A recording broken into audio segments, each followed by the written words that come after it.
समस्त नमस्कार। जय जगन्नाथ। मु सुब्रज्योति साहू एथर ओडिशा सिविल सर्विस एग्जाम रे रैंक 166 रखी उत्तीर्ण अछि। रे एकेडमी सहित मोर एसोसिएशन विषय कहया जाउछि। मु एटी मॉक इंटरव्यू देबा आस्थिली एवं माने Bhubaneswar available one of the best mock interviews रे एकेडमी और शंकर सर कंडक्ट करथिले। मोस्ट माने इटा गोटे एक्सपीरियंस मोर कहया जाउछि। एटा माने गोटे प्रोफेशनल इंस्टीट्यूट जोटी कि केवल माने पब्लिसिटी करा जाउनी, गोटे प्रॉपर एनालिसिस करा जाउची आ पिला केमिति पाइबो सेति शंकर सर ट्राई करछन्ती।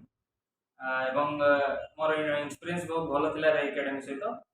तेणु आपण माने भी जदि आपण माने ऑफलाइन कि ऑनलाइन जोड़िया को चाहछन्ती किछि भी गाइडेंस तेणु आपण निश्चय शंकर सर सहित कंसल्ट करि परिबे किंबा रे एकेडमी सहित एसोसिएट हे परिबे।